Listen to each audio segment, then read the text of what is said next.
So this is clavicle rehab, technically all good, video number 3. So you can see the scars there. Haven't got rid of the scar, but underneath it feels quite good. Basically all the strength I would say is back. It's not as strong as it was before, but it's stronger than most people, I would say, in the world. The mobility is better than most, like you could see here. That's pretty good. Most people aren't getting the internal rotation of the shoulder that much. External rotation is also quite good. The doctor cleared me last Friday, which was about 74 days. That's pretty normal for clearing to go back to movement. But that was to go back to movement, not being at a point where I'm doing pretty much all movements. I said I would make this video when I could get a handstand push-up. I've gotten a handstand push-up. I'll try for you guys in this video. They're not as consistent as they used to be. The stability is not there. So we'll see what it looks like, but I'll put the video on actually right now so you could see it. It felt really good. It was quite inspiring for myself to be like, oh, it's back. And the last thing to recover is probably the nerve endings and the skin to get that twitchy kind of, it's almost like a sharp feeling, but there's a giant laceration that takes some time. There was a bunch of damage there. So that's the overview of where we're at. And now, as promised, we're gonna go through the overarching methods that I use to get these insane quick results that I'm super happy with. So first off, we're gonna go with isolation. So when I first got injured, I had to isolate the area, find which was the weakest, and then really get into that. So you saw in that first video where I was like barely moving here, holding, doing isometric holds. It wasn't strong enough to even do shoulder cars to where you're like getting the whole rotation. Controlled articular rotation is what that stands for. Now it's back, it's moving better. The scapula doesn't move like it used to, but it does move quite good. We'll get it back, of course. It's now 76 days, so about 11 weeks since the shoulder was in, like clavicle was in 4 pieces. As I was isolating it, I was finding minor things. The last thing that I've been isolating, that I'm still isolating today, is the neck. Really trying to find ways to open up the neck without really jarring pain, basically. The sternocleidomastoid is quite tight all the way through the ear and down. I talked about that in the first video as well. It's still tight, but it's not nearly as tight as it was. So basically that first one, isolation, trying to isolate different areas, finding where the muscles are really tight, working on those directly with isometric movements, and also just gentle movements slash using the ball to roll out and things like that. Then we have integration, which will be a little bit more of a overarching theme, which is getting back to things like push-ups, pull-ups. These are those two I got back to quicker.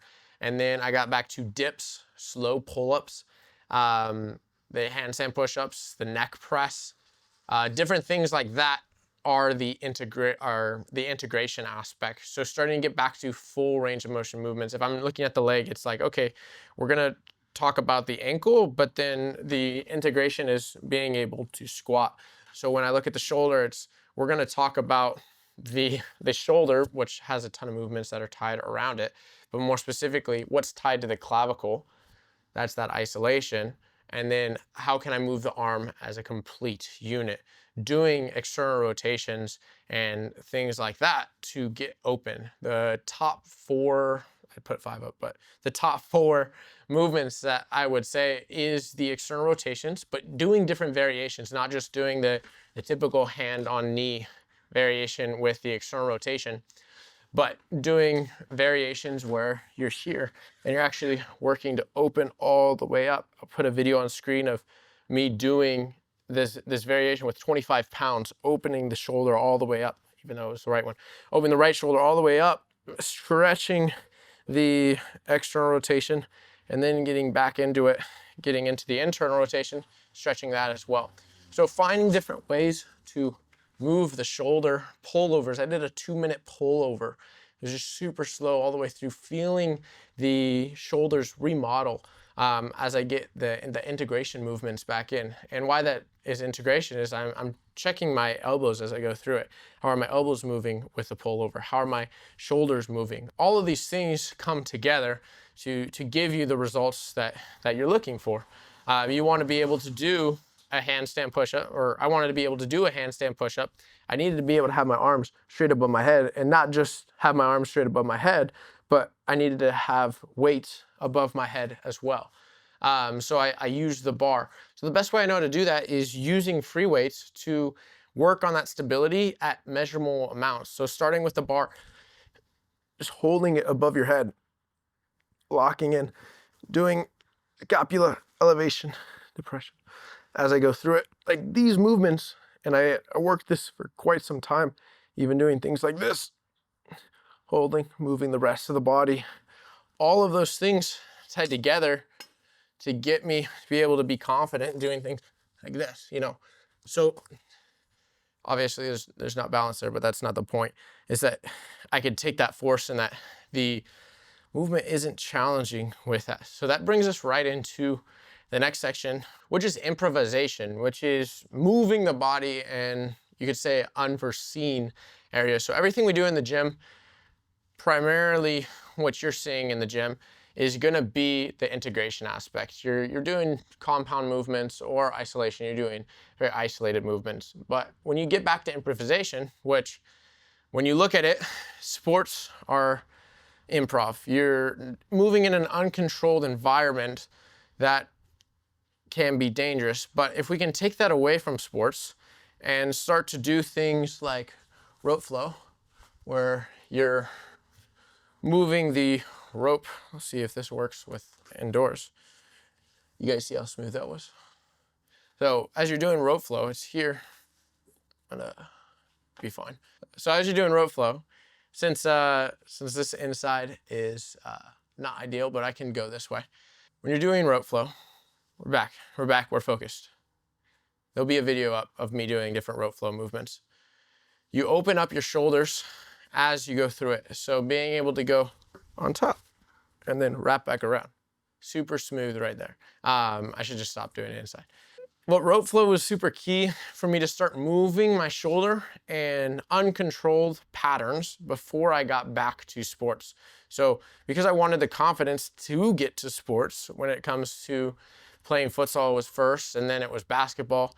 And then, well, pickleball was actually first, but pickleball left-handed, and then futsal, and then pickleball right-handed, and basketball, like all of those things as they were coming back, snowboarding even, that's all uncontrolled. It's improvisation. So I had to use ways to improvise at home where it's safe without other people pushing you, moving you around, even if it's on accident.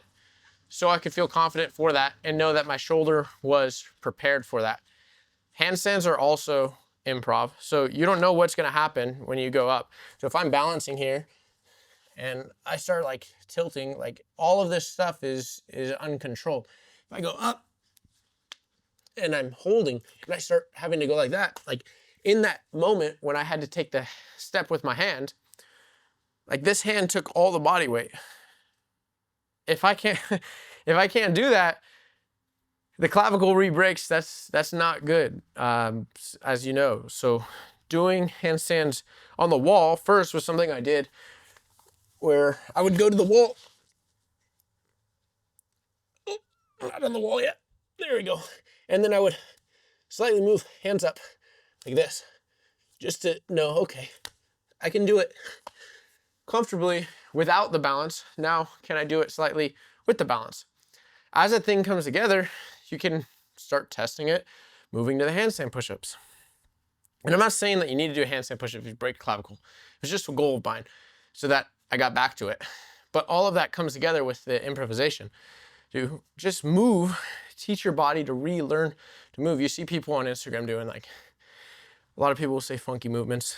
They have really great control of their body, and it's almost like a meditation form from Ido Portal. If that's for you, that's for you.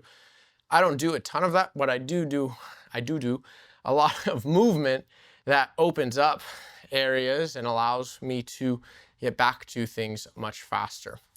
So I hope that you enjoyed this series, part 1, 2, and 3.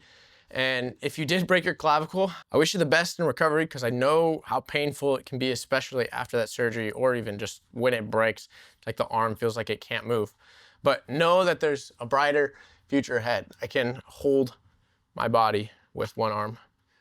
The clavicle is doing quite a bit here. This feels very comfy. So there's lots of possibilities. Reach out if you have questions, always willing to help. And if you want to go through coaching, do the coaching application in the link in the bio, or join the community, and we can start working on it from there. The more you do movement, the more blood flow you can get. More blood flow you can get, faster your healing.